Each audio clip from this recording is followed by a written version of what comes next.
Welcome to coach interview number 7 with Zico. Hi, I'm Hi. Zico. Yeah. So we're just going to go through these really quickly and it'll be a fun day. Yeah. So, Okay. basic baseline question we ask everyone. How did you get your team name and your username? And is there anything you want to share about yourself? Um, I my team name feels somewhat self-explanatory. Brionne is very clearly my favorite Pokemon and brand, so I kind of just worked around that. Um, Username is just a character from something I drew. That's that's an old. It's just an old character that I happened to pick for a username. Honestly. Hmm. Um, I don't think there's too much else Is there anything you want to share? to Stuff you like, dislike, who in the UPL you hate the most, and anything you want to share.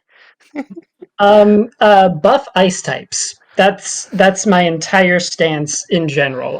Buff ice types because they deserve a buff and they need it. um, All right. um, and play Cap because Cap is a great tier, and I should really also actually play it more. I haven't played it in a bit. Um, Yeah, I really enjoy UPL. It's one of my favorite league. I'm not like I'm in a lot, but I just really enjoy. I've always enjoyed UPL the most. I think personally, not You to can't dunk flatter on me other like that. leagues. You're just saying that because I just beat you. No.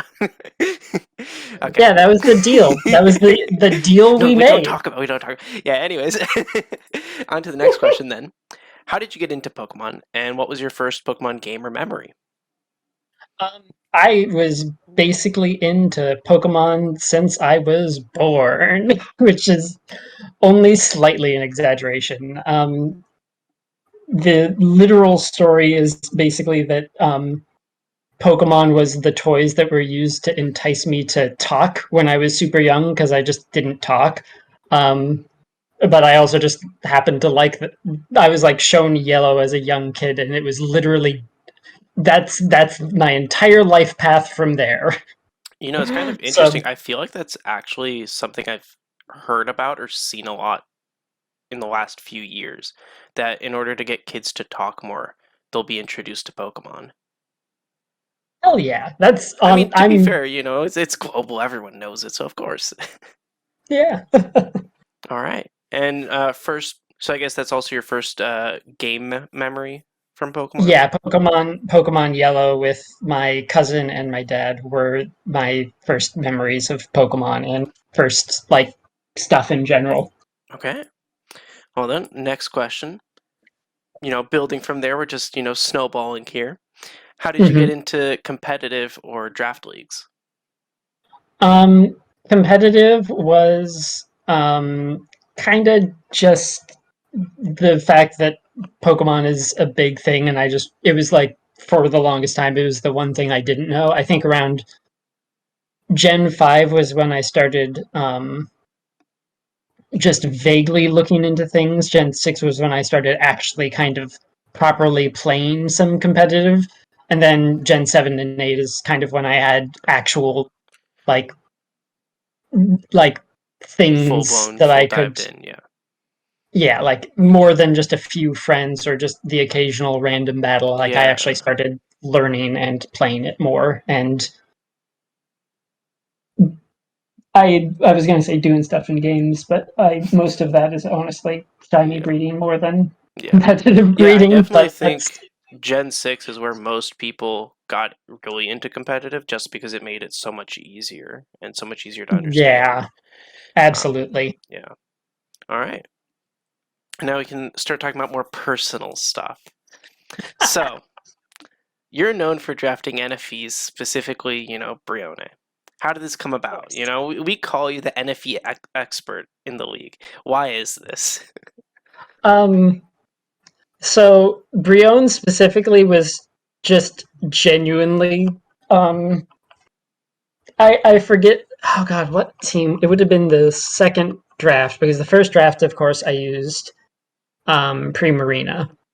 Hmm. But Brionne was genuinely just like it kind of just comes into my draft philosophy, which is that I think it's important to get good low value mons.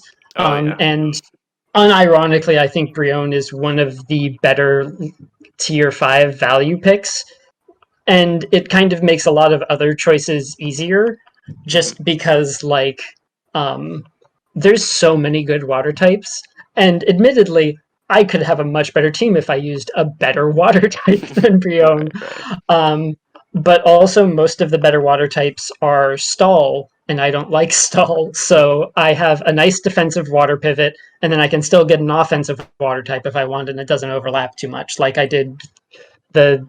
I guess this isn't the same thing, but like when I had Araquanid or with Primarina first season, Okay. um, I just think that a lot of NFE Pokemon are good and genuinely underrated in like value.